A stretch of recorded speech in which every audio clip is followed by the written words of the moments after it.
Assalamualaikum warahmatullahi wabarakatuh.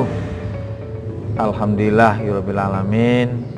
Kita panjatkan puja dan puji syukur kehadirat Allah SWT. Dengan ucapan alhamdulillahirabbil alamin, kita bisa bertemu lagi dalam suasana yang bahagia.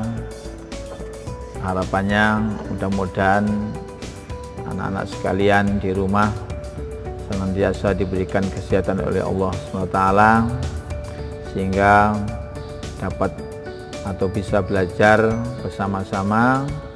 Pada kali ini kita akan membahas pelajaran PKN tentang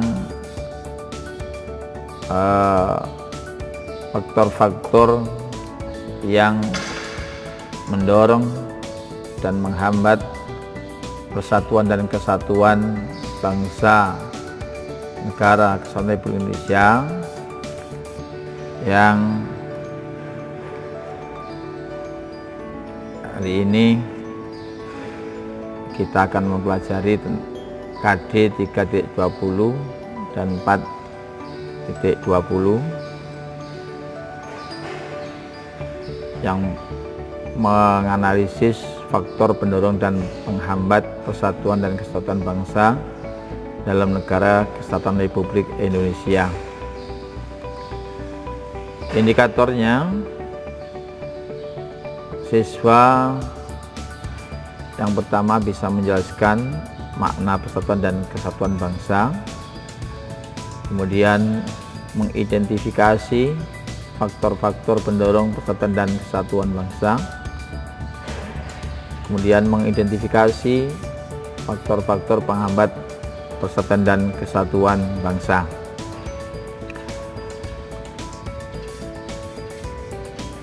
B.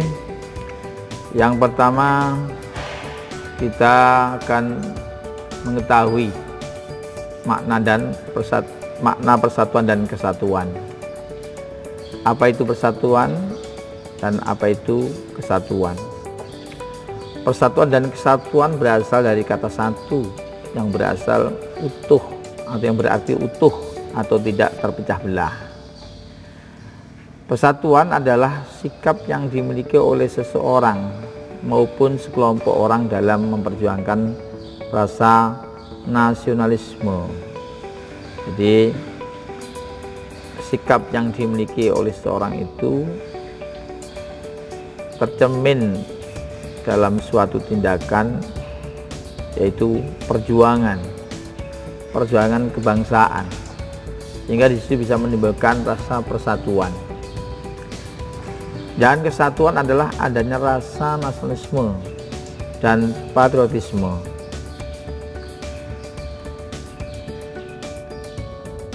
Kedua unsur itu, yakni persatuan dan kesatuan, merupakan sifat-sifat pokok bangsa Indonesia, ya, sifat-sifat pokok bangsa Indonesia yang dimiliki oleh bangsa Indonesia, yang dituntun oleh asas kemanusiaan dan kebudayaan. Ini sifat asli bangsa kita, itu memang bangsa yang selalu mengedepankan suatu persatuan dan kesatuan. Bisa dikatakan atau lebih dikenal dengan gotong royong, itu merupakan sifat yang ada pada bangsa kita. Bangsa kita itu mempunyai ciri khas seperti itu. Apapun kegiatannya pasti akan mementingkan gotong royong. Kenapa? Karena memang sifat atau watak bangsa Indonesia itu. Jadi selalu kerjasama. Karena masuknya kebudayaan dari luar, maka terjadi proses akulturasi, percampuran kebudayaan, sehingga banyak yang mempengaruhi budaya-budaya bangsa kita. Namun persatuan dan kesatuan jangan sampai terbengkalai atau rusak. Ya. Persatuan dan kesatuan bangsa terbentuk dari proses yang tumbuh dari unsur-unsur sosial budaya masyarakat Indonesia sendiri. Ini yang ditempa dalam jangkauan waktu yang lama. Jadi prosesnya lama. Bangsa kita itu bangsa yang besar, bangsa yang sudah mempunyai budaya, bangsa yang sosial budayanya tinggi. Maka jangan sampai sosial budayanya bangsa ini hilang begitu saja.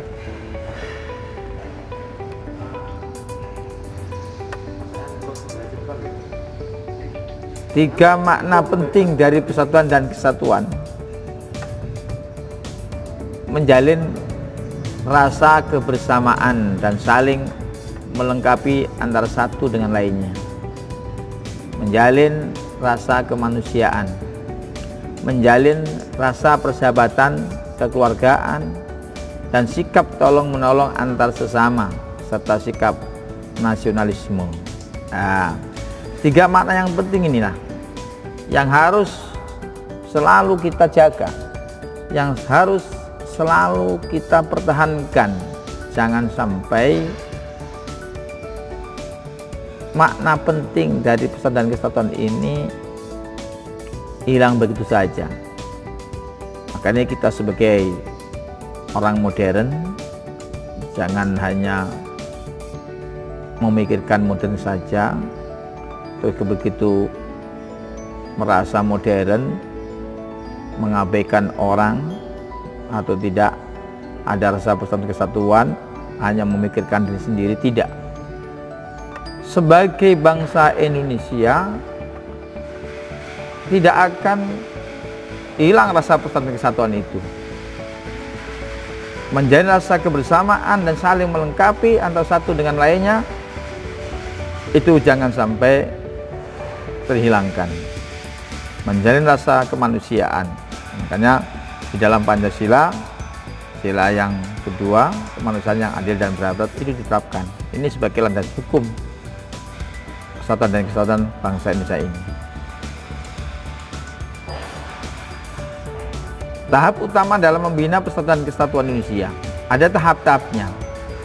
Tahap yang utama dalam membina persatuan dan kesatuan Indonesia, salah satunya adalah perasaan nasib, perasaan senasib, kebangkitan nasional, Sumpah Pemuda, proklamasi kemerdekaan. Inilah merupakan pokok-pokok yang mulai awal sampai sekarang ini yang bisa membina persatuan dan kesatuan Indonesia ini.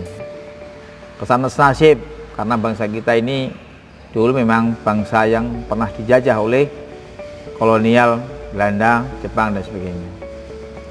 Ada kebangkitan nasional, karena kalau tidak ada kebangkitan nasional, Indonesia akan ketinggalan. Ya. Kemudian ada gerakan pemuda, Sumpah Pemuda,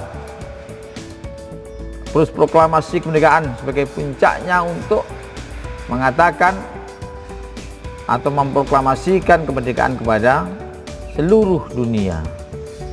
Nah, tiga tahapan, tahap utama dalam membina persatuan dan kesatuan ini ada landasan hukumnya dalam persatuan dan kesatuan Indonesia, yakni Pancasila, sila ketiga yaitu persatuan Indonesia, kemudian pembukaan Undang-Undang 45 alinea 4, pasal 27 ayat 3 Undang-Undang 45, pasal 31 Undang-Undang 45, dan Sumpah Pemuda. Ini merupakan landasan hukum persatuan dan kesatuan bangsa Indonesia. Nah, begitu juga ada prinsip-prinsip persatuan dan kesatuan. Prinsip Bhinneka Tunggal Ika, prinsip nasionalisme Indonesia, prinsip kebebasan yang bertanggung jawab, prinsip kawasan Nusantara, prinsip persatuan pembangunan, mewujudkan cita-cita reformasi Indonesia.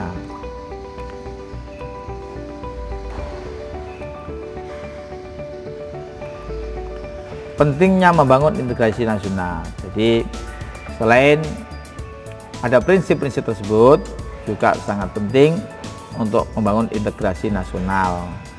Apa itu integrasi nasional? Menggabungkan seluruh bagian menjadi sebuah keseluruhan dan tiap-tiap bagian diberi tempat sehingga membentuk kesatuan yang harmonis dalam kesatuan negara Republik Indonesia. Nah, pengertian integrasi nasional ada dua, secara politik dan secara antropologis. Secara politik, penyatuan berbagai kelompok budaya dan sosial dalam satu wilayah nasional yang bentuk suatu identitas nasional. Ini secara politik. Secara antropologi, proses penyesuaian di antara unsur-unsur kebudayaan yang berbeda sehingga mencapai suatu kesatuan fungsi dalam kehidupan bermasyarakat. Itu saja yang saya sampaikan, karena waktu sangat singkat, tetapi kalian saya harapkan bisa melanjutkan sendiri. Itu saja yang saya sampaikan sebagai pengantar. Bila mana ada kurang lebihnya, saya di sini mohon maaf yang sebesar-besarnya. Jangan lupa, sekali lagi jangan lupa mengingatkan pada kalian, karena kondisi di negara kita bahkan dunia pada saat ini ada virus COVID-19, maka kalian jaga kesehatan, terutama jaga kebersihan. Jangan sampai kesehatan kita menjadi lemah. Tingkatkan imun kita supaya kita terhindar dari wabah atau penyakit-penyakit yang lain. Itu saja yang saya sampaikan. Kurang lebihnya mohon maaf yang sebesar-besarnya. Wassalamualaikum warahmatullahi wabarakatuh.